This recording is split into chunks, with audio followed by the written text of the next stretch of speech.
जय गुरुदेव। इस अनंत ब्रह्मांड में अलौकिक शक्तियां नित्य संचरणशील रहती हैं। जो दैवीय तत्व है वो प्रत्येक व्यक्ति की चित्त चेतना में जागृत और चैतन्य है और उस चैतन्य सत्ता को स्वयं में अनुभव करने, उन परिस्थितियों का स्वयं पर प्रभाव देखने एवं इस आह्लाद के साथ समरस होने के लिए नवरात्रि का काल अत्यंत महत्वपूर्ण होता है। नवरात्रि के 9 दिन प्रत्येक व्यक्ति के जीवन में, चित्त चेतना में और व्यवहार में परिष्कार के लिए अत्यंत महत्वपूर्ण और आवश्यक है। नवरात्रि की यह सुंदर भव्य दिव्य छटा चारों ओर बिखरी हुई है। हम मां चंद्र घंटा की स्तुति कर रहे हैं। तृतीय दिवस में मां चंद्र घंटा का पूजन, स्मरण, चिंतन अत्यंत आह्लादकारी होता है। जो भी जातक मां चंद्र घंटा की स्तुति करते हैं उनके जीवन में यश, कीर्ति, मान और प्रतिष्ठा का विस्तार हो जाता है। पिंडज प्रवरारूढ़ा चंडकोपास्त्र केर्युता प्रसादम तनुते मह्यम चंद्र घंटेति विश्रुता। मां भगवती चंद्र घंटा एक ऐसी दैवीय तत्व, ऐसी सत्ता है। मां भगवती का वह स्वरूप है जिन्होंने अपने ललाट पर, अपने भाल पर एक ऐसा तिलक लगाया हुआ है जो चंद्रमा के आकार का है, जिसमें चंद्र घंटा नाम ही उनका इसलिए पड़ता है कि जो उन्होंने बिंदी लगाई है वो चंद्रमा के आकार का एक घंटा उसमें बना हुआ है और वे ध्वनि विस्तारक हैं। मां भगवती अपने घोर और रौद्र स्वरूप में जब आती हैं तो रुद्र रूपिणी हो जाती हैं और इतना निनाद होता है कि संपूर्ण शत्रु सेना अस्त व्यस्त हो जाती है। मां भगवती कि वह सिद्धि प्रदान करने वाली देवी भगवती हैं, जिनका स्मरण करने से हमारा मन मणिपुर चक्र में स्थित हो जाता है। तीसरे दिवस में जब मणिपुर चक्र चैतन्य हो रहा होता है, हम अपने मन को वहां स्थित कर देते हैं और मां भगवती चंद्र घंटा का स्मरण करते हैं तो हमारी चित्त चेतना चैतन्य हो जाती है।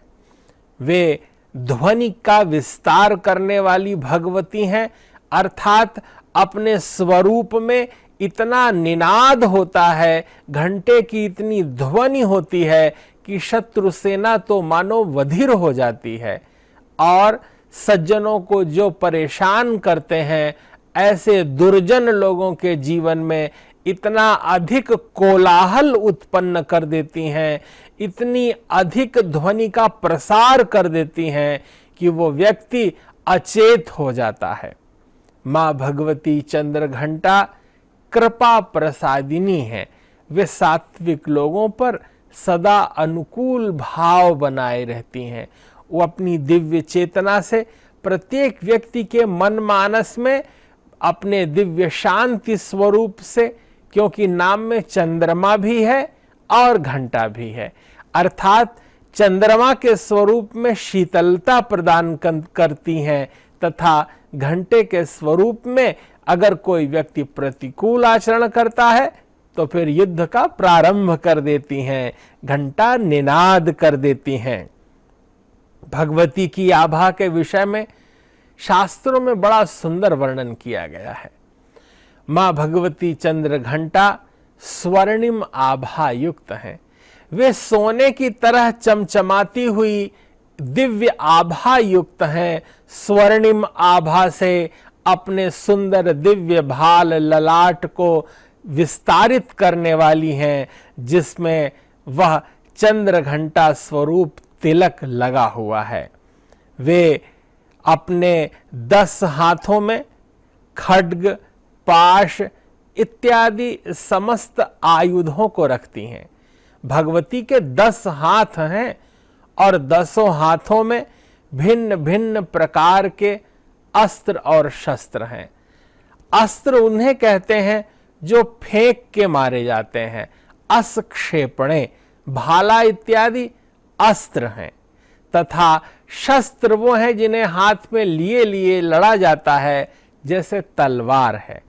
तो मां भगवती के 10 हाथों में अस्त्र शस्त्र हैं और उससे सुसज्जित युद्ध के लिए वे निरंतर तत्पर रहती हैं, तैयार रहती हैं।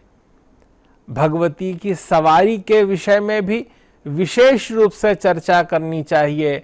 तो भगवती की सवारी सिंह है। भगवती सिंह पर सवार रहती हैं। प्रत्येक दिनों में जब हम कलश स्थापन करते हैं, प्रथम दिवस में मां भगवती का आवाहन करते हैं, तब वो भिन्न भिन्न अपने स्वरूप और भिन्न भिन्न वाहनों से आती हैं।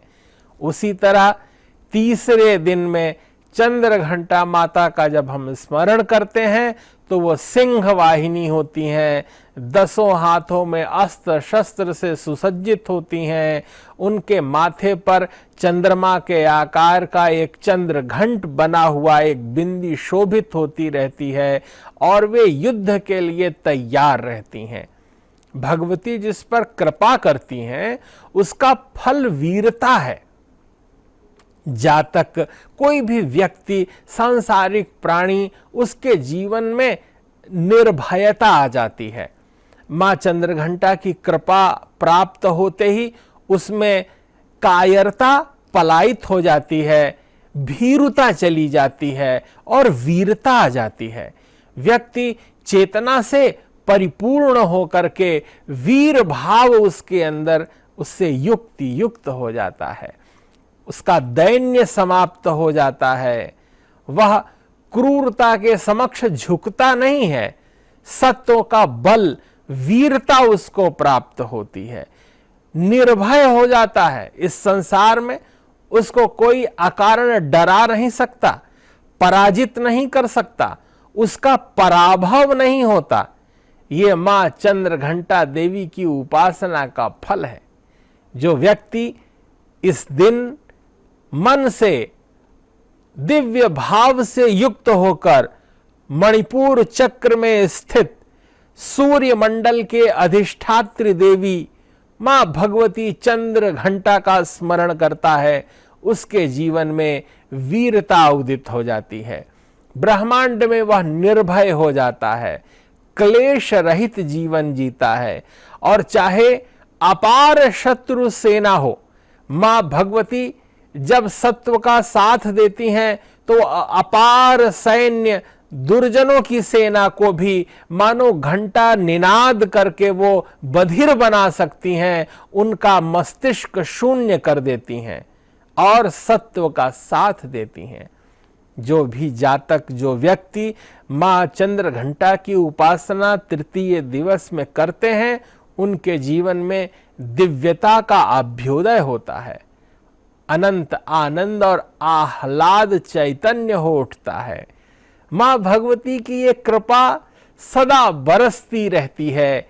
इसलिए प्रत्येक व्यक्ति को, प्रत्येक जातक को ब्राह्म मुहूर्त में उठ करके, स्नान ध्यान करके, अनुष्ठान करके, हवन पूजन करके, दुर्गा सप्तशती का पाठ करके, विप्र भोजन प्रसाद कराने के बाद स्वयं भी संक्षिप्त रूप से फलाहार इत्यादि करने के बाद मां चंद्रघंटा का ध्यान करना चाहिए, उनका चिंतन मनन करना चाहिए और उनके सुंदर श्लोकों का पाठ करना चाहिए।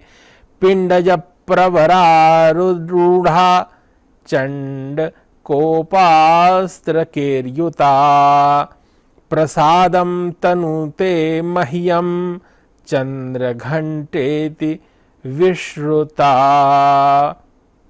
मां भगवती अपने प्रत्येक जातक पर, सभी पर कृपा करती हैं। वे चंद सूर अर्थात अगर वनस्पतियों का हम चिंतन और मनन करें तो एक ऐसी वनस्पति होती है जिसे चर्महंती भी कहते हैं। इस औषधि में, इस वनस्पति में मां भगवती चंद्रघंटा का भी वास होता है। अगर इस दिन इस वनस्पति का रोपण किया जाए, हम धरती पर इसका पौधा रोपें, तो निश्चय ही हमारे जीवन में सुख सौविध्य आएगा। त्वचा संबंधी सारे रोग समाप्त हो जाएंगे। और ये छोटा सा धनिये के आकार का उस स्वरूप का एक पौधा होता है जो वनस्पति में मां चंद्रघंटा का प्रतिनिधित्व करता है। इसलिए प्रत्येक चराचर जगत में, ब्रह्मांड में जो कुछ भी है उसमें भगवदीय सत्ता का स्वरूप देखना चाहिए और ये समझना चाहिए कि यह अलौकिक ब्रह्मांड उस परम सत्ता का ही विस्तार है जो वेद की ऋचाओं में स्पंदित है, जो अग्निमीणे पुरोहितम, ऋग्वेद के पहली ऋचा का पहला अक्षर जो अक है, उसमें ही संपूर्ण ब्रह्मांड समाया हुआ है। क्योंकि यह सारा संसार शब्दमय है और शब्दमय संसार की शुरुआत, प्रारंभ और उसका बीज अक है। जैसे एक शब्द में संपूर्ण शब्द संसार है, उसी तरह एक वनस्पति में, एक छोटी सी पौधे की एक संक्षिप्त सी जड़ में देवी मां की भगवदीय कृपा निरंतर अनुस्यूत है। छोटी से छोटी चीज भी बड़े से बड़ा फल कर सकती है। इसलिए संपूर्ण ब्रह्मांड की उस अलौकिक, दिव्य और भगवदीय चेतना में देवत्व का वास रहता है। प्रत्येक व्यक्ति के मन मानस में आह्लाद रहता है और इस प्रसन्नता को अपने जीवन में रूपायित करने के लिए प्रत्येक व्यक्ति को, प्रत्येक जातक को शुद्धि का वर्ण करना चाहिए। जब जातक शुद्धि का वर्ण करता है, शुद्धि का संस्कार होता है, स्वयं का शोधन करता है, तो वो परम सत्ता, वो भगवदीय सत्ता मुखरित होकर अपना कृपा प्रसाद बिखेरने लगती हैं, फैलाने लगती हैं। मां भगवती के तीसरे दिन चंद्रघंटा के स्वरूप में 3 वर्ष की कन्या को अपने घर में बुलाना चाहिए और उसको भोजन प्रसाद कराना चाहिए। यह भी कहा गया है कि संपूर्ण मातृशक्ति देवियों में हम आदर का भाव रखेंगे तो मां भगवती प्रसन्न होंगी। इस संसार में जो मातृ तत्व है वह प्रासादिक हो जाता है। यदि प्रसन्न हो जाता है तो प्रभु की कृपा स्वयमेव बरसने लगती है। मां भगवती चंद्रघंटा आपके जीवन में शुभ और मंगल का विस्तार करें, अनंत चेतना को चैतन्य रखें, आपकी निरंतर सप्त चेतना के स्तर की जो भावमयी स्थिति है वह निरंतर पुष्ट होती चली जाए। जागृत, स्वप्न और सुषुप्ति की चेतना से ऊपर उठें।